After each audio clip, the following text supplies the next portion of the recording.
দীপেন দেওয়ানের পার্বত্য মন্ত্রীর দায়িত্ব ছাড়ার পেছনে শুধু অসুস্থতাকে একমাত্র কারণ মনে করেন না রাঙ্গামাটির বিএনপি নেতাকর্মী ও নাগরিক সমাজ। বিষয়টি নিয়ে নানা আলোচনা চলছে পাহাড়ে। তাদের দাবি, দলীয় রাজনীতিতে বিভক্তি ও জেলা পরিষদ পুনর্গঠন নিয়ে বিরোধ এ পদত্যাগের নেপথ্যে অন্যতম কারণ। এর মধ্যে এক কেন্দ্রীয় নেতার দাবি, তাকে জেলা পরিষদ চেয়ারম্যান করতে যাওয়ায় খেসারত দিতে হয়েছে দীপেনকে।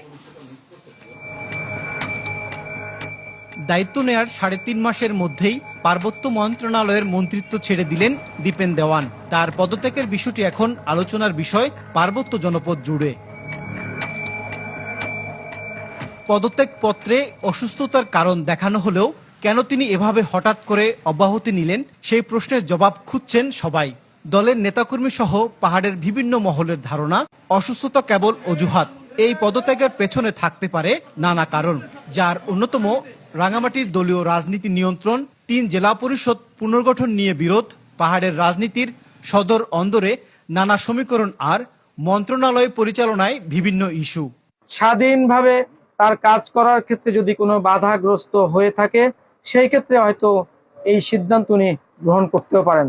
উনি এই মুহূর্তে এসে কেন পদত্যাগ করবেন? আমার ধারণা হচ্ছে মানে তিনি চাপে পড়ে করে জেলা পরিষদ গঠন নিয়ে এটা হয়তো মনোনয়ন থাকতে পারে। হ্যাঁ, আমি একজন নির্বাচিত এমপি, আমি পূর্ণমন্ত্রী, আমার মানুষকে আমি আনতে চাইবই, এটা হলো স্বাভাবিক। যে কারণেই হোক, আমরা কখনোই বিশ্বাস করতে চাই না উনি মাত্র শুধুমাত্র চিকিৎসা জনিত কারণেই পদত্যাগ করতে যাচ্ছেন। অন্য কেউ যদি ওখানে খবরদারি করতে চেষ্টা করেন বা বাধা সৃষ্টি করেন, তাহলে অবশ্যই পদত্যাগ ছাড়া কোনো উপায় নেই। এরই মধ্যে সামাজিক যোগাযোগ মাধ্যমে দেয়া বিএনপি নেতা মনীষ দেওয়ানের একটি পোস্ট ঘিরে চলছে তোলপাড়, যেখানে তিনি দাবি করেছেন তাকে জেলা পরিষদ চেয়ারম্যান হিসেবে বসানোর উদ্যোগ নেয় পদ ছাড়তে হয়েছে দীপেন দেওয়ানকে।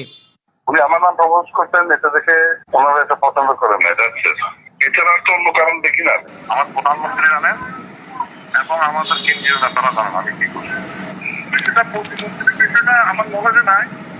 আমি আমার প্রধানমন্ত্রী, আমার চেয়ারম্যানকে আমি আমার চেয়ারম্যানের বিষয়ে আমি আবেদন করেছিলাম। দীপেন দেওয়ানের পদত্যাগ মেনে নিতে পারছেন না বিএনপি নেতাকর্মীদের একটি অংশ। সড়ক অবরোধ সহ নানা প্রতিক্রিয়া দেখিয়েছেন তারা। পদত্যাগ পত্রটি ইতিমধ্যে রাষ্ট্রপতি গ্রহণ করলেও দীপেন অনুসারীদের আশা, এখনো সুযোগ আছে তাকে ফেরানোর। উনি স্বাস্থ্যগত হলেও ওনার কথাগুলো বলা দরকার ছিল, আর যদি কিছু থাকে সেটাও বলা দরকার ছিল। সকলে সে প্রত্যাশা করে এই পার্বত্য চট্টগ্রামে পাহাড়ি বাঙালি উন্নয়ন যদি করতে চায়, তাহলে দীপেন দেওয়ানের বিকল্প না। যদি না থাকে আমাদের যে অপরণীয় ক্ষতি হবে, সেটা আমার মনে হয় না কোনোভাবে পুষিয়ে উঠতে পারবো আমরা।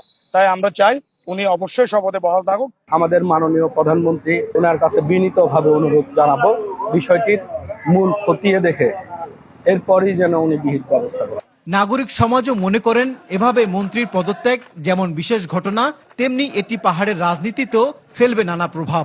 একই সাথে নতুন মন্ত্রী কে হচ্ছেন পাহাড়ে আছে সেই আলোচনাও। পার্বত্য মন্ত্রী হিসেবে রাঙ্গামাটিবাসীর জন্য একদম মন্ত্রী হিসেবে যে উন্নয়নটা করতে পারতেন, এখন হয়তো তার সে উন্নয়নের ধারাবাহিকতা উনি বজায় রাখতে পারবেন না।